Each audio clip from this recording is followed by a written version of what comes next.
Hey guys, my name is Jason with S&J Forest Products, and believe it or not, behind me here in this brush pile, I've got a bunch of seedlings planted, and I got to get them brushed, cleared out so they can grow up this next spring. I've got a new steel 131 weed whacker here with a big old aggressive blade on the end. So we're going to see if we can use this bad boy to brush around some of my seedlings and get them opened up so they can keep growing. Here's a little bit of a spot where you can kind of see what's going on. I staked and tubed a lot of these cedars here this last spring. The deer browsed them pretty heavy last winter, but a lot of them have recovered. We got a new leader coming up. So I'm gonna bring these tubes up so the leader's protected. Like here's one where the leader's poking out as well. So a lot of them survived, which I'm really happy about, but I gotta get them protected. Over here, like look at this. This is just, I don't even know how anything can grow in here. That one actually died, so that's a dead one there. What do we got over here? Anything living down here?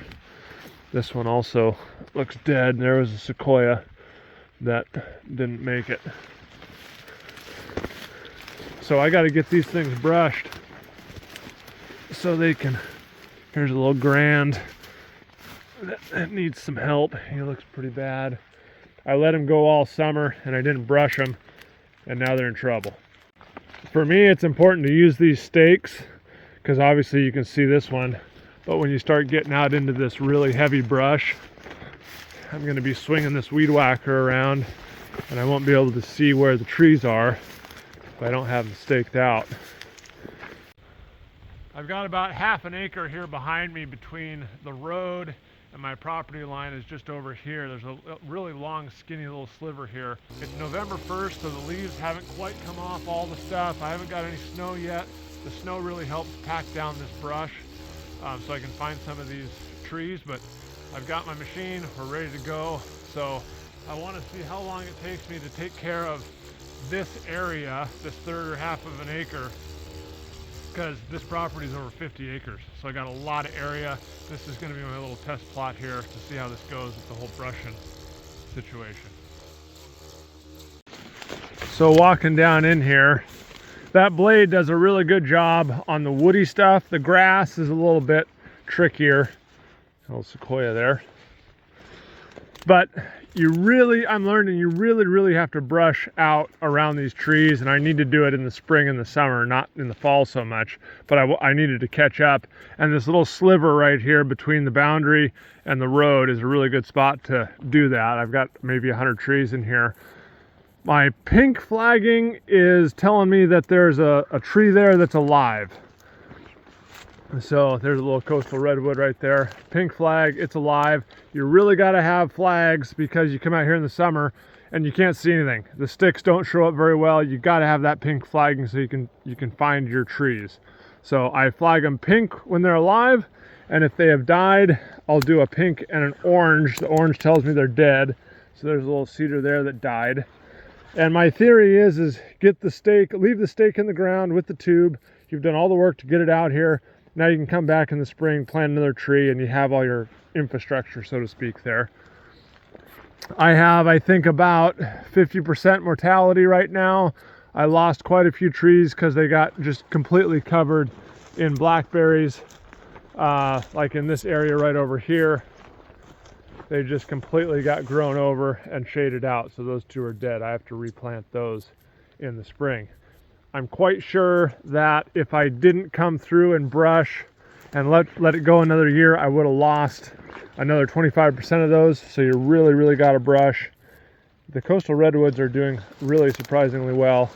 And the cedars, once they're protected with these tubes, protects you from the deer browse. It took me about 2.5 hours to do this little third or half an acre.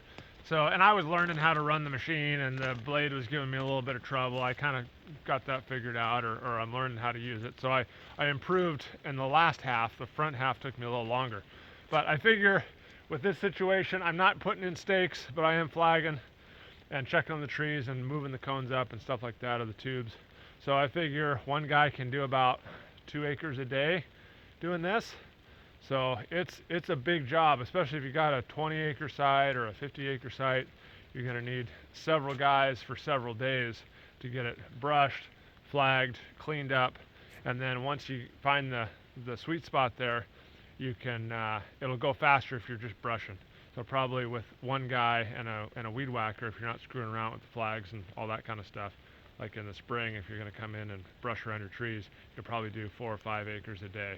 So I think on this video, the whole point is you got to brush, especially if you have reed canary grass or blackberries. Those two are by far and away the killers of most of my trees. So you got to stake them, flag them so you can find the stakes in the spring, and tube the cedars so the deer don't browse them.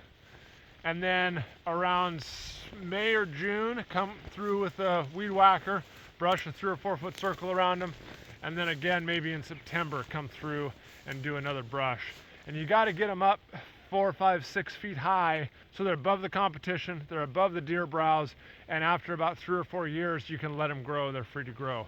But you really got to take care of them early on. And I've been kind of skimping on them. I've got other stuff going on, so I haven't done a really good job of taking care of my trees.